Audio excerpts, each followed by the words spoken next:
Praise the Lord. இன்றைக்கான வசனம், எங்கள் போதகம் வஞ்சகத்தினாலும் துராசையினாலும் உண்டாகவில்லை, அது கபடமுள்ளதாயும் இருக்கவில்லை. ஏன் பவுல் இங்கே இப்படி சொல்றாரு?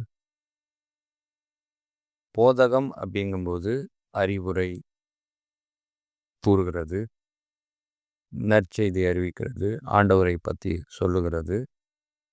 இப்படி எதை வேணால் நம்ம எடுத்துக்கலாம். அதில் மேய்ப்பர்கள் இருக்கிறாங்க, ஊழியர்கள் இருக்கிறாங்க, நம்மை போன்ற விசுவாசிகள் இருக்கிறாங்க, ஆவிக்குரிய பிள்ளைகள் இருக்கிறாங்க. வஞ்சகத்தினால முதல்ல போதகம் இல்லை அப்படின்னு சொல்லி இங்க பவுல் சொல்றாரு. அது என்ன வஞ்சகத்தன்மையான போதகம்? முதலாவது, வஞ்சகம் அப்படிங்கும்போது பழிக்கு பழி அப்படிங்கிற ஒரு எண்ணத்தை உருவாக்குது. என்ன அப்படின்னா, நமக்கு யார் மீதாவது, அது மேய்ப்பர்களாக இருந்தால் சபையில் உள்ள விசுவாசிகள் மீது ஏதாவது கபடம் இருந்தால், ஏன்னா ஆண்டவர் இது பவுல் கீழே அதுதான் சொல்றாரு, கபடமும் எங்கள்கிட்ட இல்லைன்றார்.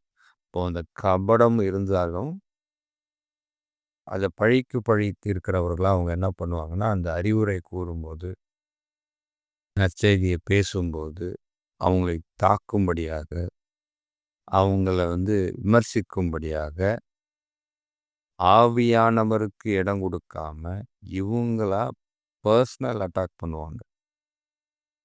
அதுதான் மிக முக்கிய காரணம், வஞ்சகத்துக்கு ஒரு காரணம்.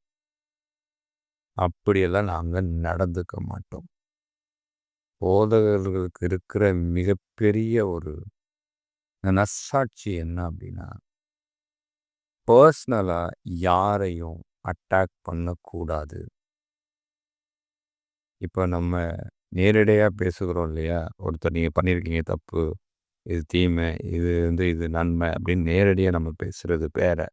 ஆனால் இந்த பிரசங்க பீடத்தை பயன்படுத்தி அதை காரணமாக வைத்துக்கொண்டு ஒருத்தரை பழிவாங்க நினைப்பது மிகப்பெரிய துரோகம். கடவுள் அதை ஒரு நாள் விரும்ப மாட்டார். அது மட்டும் கிடையாது, அது வஞ்சகம்.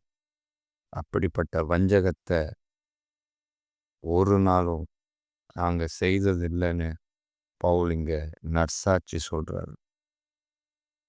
துராசையினாலும் உண்டாகவில்லை. துராசை, இச்சை, அதனாலையும் போதகம் உண்டாகலை. சில பேர் அந்த இச்சையை தீர்த்து கொள்கிறதற்காக அறிவுரைகளை கூறுவாங்க, நற்செய்திகளை கூறுவாங்க. ஏதாவது அந்த இச்சையை நிறைவேற்றக்கூடிய காரியங்கள் நமக்கு கிடைக்குமா? அது எதுவானா இருக்கலாம். பணமாக இருக்கலாம், பொருளாக இருக்கலாம், உடையாக இருக்கலாம், இல்லை பேர் புகழாக இருக்கலாம், எதுவாக வேணா இருக்கலாம். இல்லை மாம்ச இச்சையை தீர்க்கிறதா இருக்கலாம், எதுவாக வேணா இருக்கலாம். பெருமையாக இருக்கலாம், என்ன வேணா இருக்கலாம். அந்த இச்சையை தீர்க்கிறதற்காக நாம் அறிவுரை கூறக்கூடாது, நற்செய்தி அறிவிக்கக்கூடாது.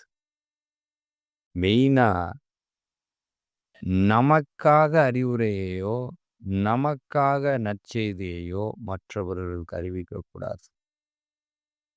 எல்லாமே தேவனுக்காக அப்படிங்கிறதுல நாம் ரொம்ப தெளிவாக இருக்கணும். எனக்காக நான் நற்செய்தி அறிவிக்கிறேன், எனக்காக நான் அறிவுரை சொல்கிறேன் மற்றவங்களிடத்துல. அதாவது என்ன, என் இச்சைகளை, ஆசைகளை நான் தீர்த்து கொள்ள. நான் கார் வாங்கணும்னு நினைக்கிறேன்னா, அப்போ நான் என்ன பண்ணுவேன், சபை மக்களிடத்துல போதகருக்கு கார் வாங்கி கொடுங்க, கர்த்தர் சொல்லுகிறார் அப்படின்னு நான் சொல்லுவேன். இல்லை வேறு ஏதாவது பண தேவை இருக்கா, எனக்கு இவ்வளோ தேவை இருக்கா, போதகருக்கு இவ்வளோ பணம் தேவைப்படுது, கர்த்தர் சொல்லுகிறார்னு சொல்லுவேன். இல்லையா, நான் ஒரு வீட்டுக்கு ப்ரேயர் பண்ண போகிறேன்னா, நான் என்ன பண்ணுவேன்? எனக்கு என்ன தேவை? அத நான் முன்கூட்டியே எல்லாவற்றையும் தீர்மானித்துட்டு, அங்க போயிட்டு கர்த்தர் சொன்னார்ன்னு சொல்லுவேன். அப்படி ஒவ்வொரு குடும்பங்களை பார்த்து, எந்த குடும்பம் நல்ல வசதி வாய்ப்போட இருக்கோ, அந்த குடும்பத்த பார்த்து, அந்த குடும்பத்தோட நல்ல ஐக்கியத்தோட இருந்து, என்னுடைய துர்இச்சைகளை நான் தீர்த்துக் கொள்வேன். அப்படி ஒரு நாள் இருக்கக்கூடாது. இப்படிப்பட்டவர்கள் எல்லாம் அக்கினி கடலிலே தள்ளப்படுவார்கள். இப்படிப்பட்ட ஊழியர்கள் இன்னைக்கு அநேக பேர் எழும்பிட்டாங்க. அநேகம் பேர் எழும்பிட்டாங்க. நாம தான் எச்சரிக்கையா இருக்க வேண்டியிருக்கு. அதனால தான் பவுல் சொல்றார், இந்த ஒரு வஞ்சகமோ, இந்த துர்ஆசையோ எங்களிடத்துல இல்ல. நாங்க நற்சாட்சி உங்களுக்கு பகருகிறோம் அப்படின்னு சொல்றார். அடுத்தபடியா சொல்றாரு, கபடம் கிடையாது. ஒரு ஓப்பன்னஸ் கிடையாது. எங்கள்ட்ட அப்படி கிடையாது. நாங்க ஓப்பனா இருக்கிறோம். கபடோட நாங்க இல்ல. நாங்க எந்த ஒரு கள்ளத்தனமும் எங்களுக்குள்ள இல்ல. நாங்க ஓப்பனா இருக்கிறோம். உங்க முன்னாடி ஓப்பனா இருக்கிறோம். கர்த்தர் முன்பாக ஓப்பனா இருக்கிறோம். நாங்க உள்ள வச்சுட்டு வெளியில ஒண்ணு செய்யல. கர்த்தர் முன்பாக, உங்களுக்கு முன்பாக நாங்க ஓப்பனா இருக்கிறோம். எங்களுக்குள்ள கபடம் இல்ல. ஆனா கபடத்தோட செயல்படுகிறவர்கள் இன்னைக்கு அநேகர் இருக்கிறாங்க. அதனால தான் என்னவோ தெரியல. பவுல் இங்க திட்டமும் தெளிவுமா தெசலோனிக்கே சபைக்கு சொல்றார், நாங்கள் இப்படிப்பட்டவர்கள் அல்ல. நாங்கள் இப்படிப்பட்ட ஊழியத்தை செய்கிறவர்கள் அல்ல. எங்களுக்கு எந்த துர்ராசையும் கிடையாது. எந்த ஒரு வஞ்சகமும் கிடையாது.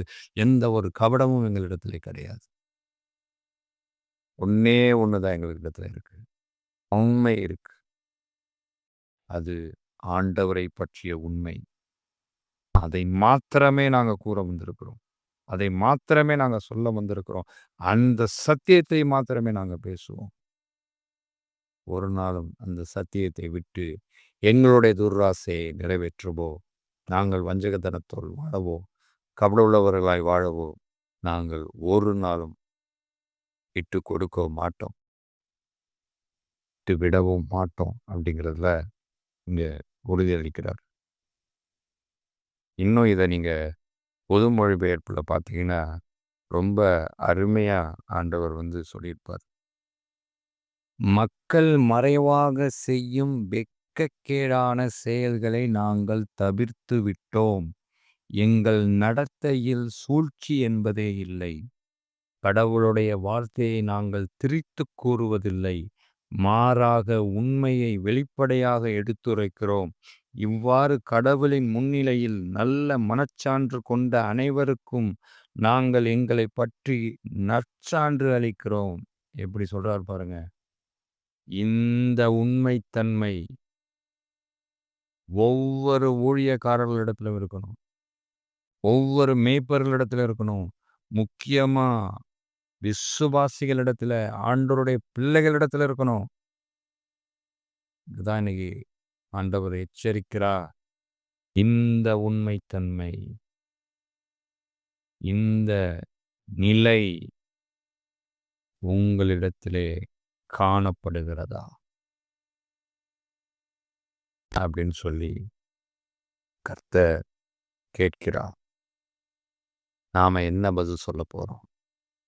காதுள்ளவர்கள் கேட்க கடவர்கள். ஆமென்.